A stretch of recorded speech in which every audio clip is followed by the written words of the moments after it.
point that I want to make is that if you're basing your spiritual path on some kind of coherent narrative, in other words, if what you're looking for is a really well put together story that seems to describe your experience, and in that the accuracy of that description, you're feeling a sense of security and a sense of going forward on your path, you're probably missing the boat. The nature of transcendence is beyond understanding. It's essentially entering into the mystery. It's entering into the unknown. It's entering into unknown. When I say unknown, I mean it's entering into a place of both a discovery. It's not really discovery in the sense that it's a coming home. It's a familiarity. It's a return. It's a coming into that which you have always been and always will be. So in that sense, it's very familiar and it's very near and dear. However, from a standpoint of making sense of knowledge, it's a letting go of making sense. It's a letting go of the coherency of a good story, of a good narrative, because the narrative and the stories are all held together for the most part by a cause and effect linear timeline. That's how they get constructed. So you want to be careful that you don't start to mistake the map for the territory. You don't want to mistake the description of the journey for the journey. That's really important. We have to be able to surrender to that which we are, surrender to that which is, without the need for the explanation, the need to understand, the need to be sure, the need to make sense. All of these things are anti-transcendence.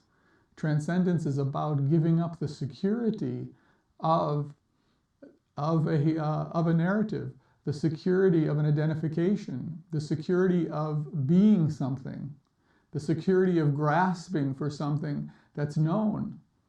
As long as you're grasping to know, as long as you are feeling good about the fact that you're making sense, as long as you're seeking after this kind of security, you're moving away from the transcendent experience. The transcendent experience is the process of giving up the narrative, of giving up the idea that you're going to figure this thing out, that you're going to understand.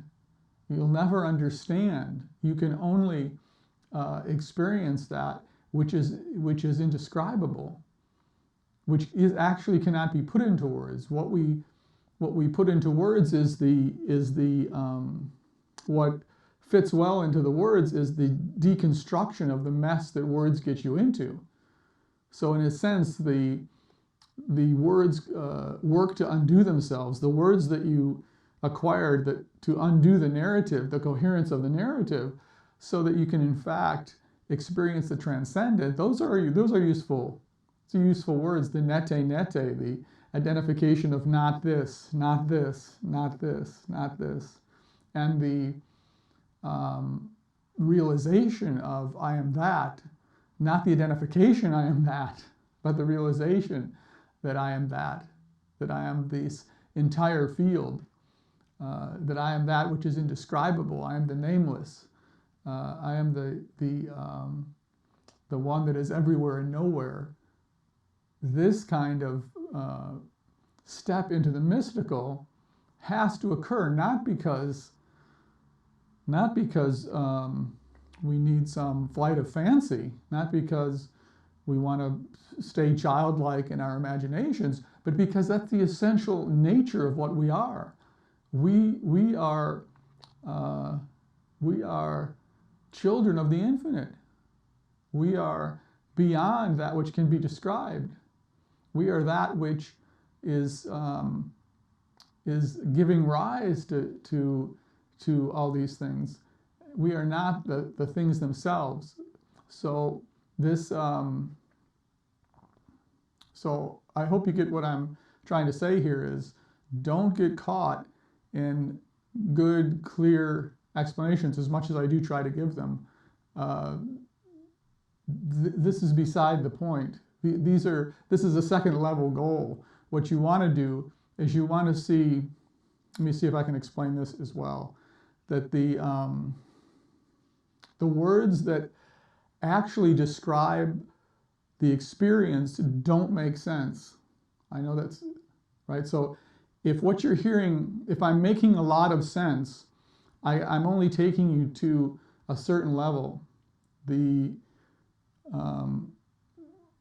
order to enter into transcendence, the words start to contradict themselves, because you can't create that kind of coherency with language that describes, that points towards the transcendence. You see, you can really, I want to say, here I am struggling to explain it, but it's something like this, that if you, when you use words, you make some choices about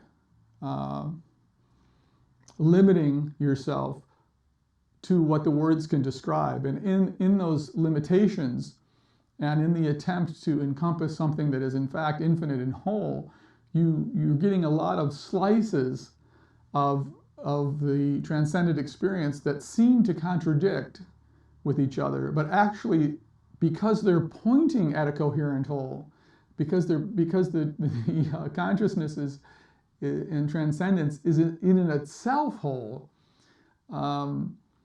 it makes sense. It would be like describing, because the elephant, if we use the old elephant metaphor, that in 1 minute we're describing the trunk, at the next minute we're describing the tail, and those things, when you say, well, wait, you said the elephant looked like the trunk, and the next minute you say the elephant looks like the tail, and which is the truth? If you look at a lot of the transcripts of the various saints and known masters, you'll see that this is occurring all the time. And this is one of the reasons why they get a bad name with the rational folks who are stuck in rationality, who have no poetry, who have no ability to appreciate the true metaphorical nature of what it means to be human.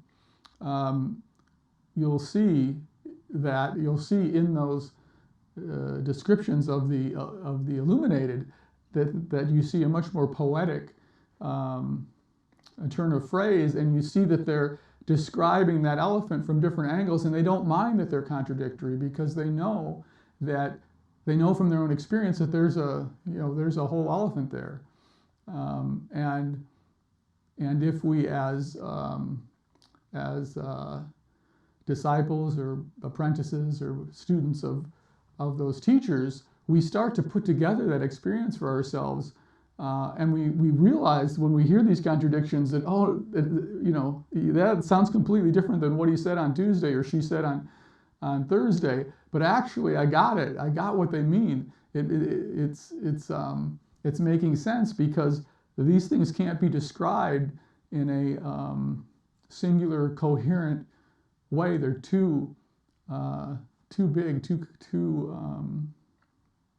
there's too much there to describe.